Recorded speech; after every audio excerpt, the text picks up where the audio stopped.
तो अगर हम डेटा देखें फर्स्ट वेव का, सेकेंड वेव का, तो डेटा बहुत सिमिलर है और ये यही दर्शाता है कि जो बच्चे हैं वो प्रोटेक्टेड रहते हैं, उनको कम इन्फेक्शन होता है और अगर इन्फेक्शन भी होता है तो बहुत माइल्ड रहता है।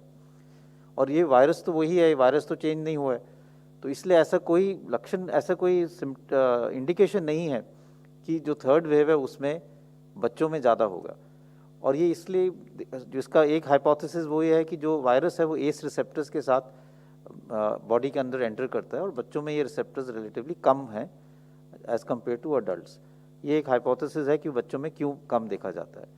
लेकिन अभी तक जो डेटा है दोनों वेव्स का, उसमें बच्चों में ये कम पाया गया है, इसलिए ऐसा नहीं लगता कि बच्चों में आगे जाके पाया जाएगा, आगे सीवियर इन्फेक्शन होगा या ज़्यादा इन्फेक्शन होगा।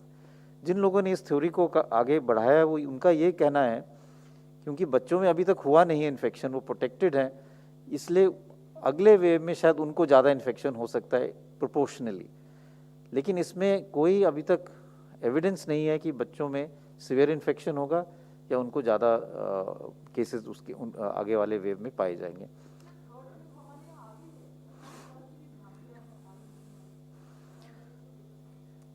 मेरा तो ये मानना है कि हमें ये कहना चाहिए कि हमें we should work for the fact that there should be no other wave, चाहे थर्ड वेव हो चाहे फोर्थ वेव हो।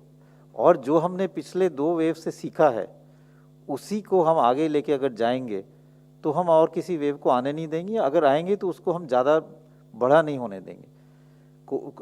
वायरल इन्फेक्शंस में there is always waves which come, sometime उनका सीजनल वेरिएशन होता है जो हम इन्फ्लुएंजा में देखते हैं कि मानसून में केसेस बढ़ जाते हैं फिर कम हो जाते हैं, फिर विंटर मंथ्स में बढ़ जाते हैं, फिर समर में बिल्कुल कम हो जाते हैं। तो कई वायरल इन्फेक्शन हैं जो रेस्पिरेटरी वायरल इन्फेक्शन जो with that come in waves, and Covid is also come in waves.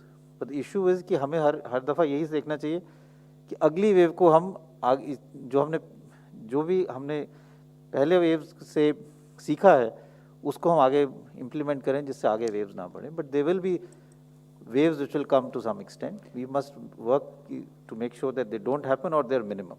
Ma'am, इससे पहले इस फोरम में हमने कई बार इस विषय में बात की है।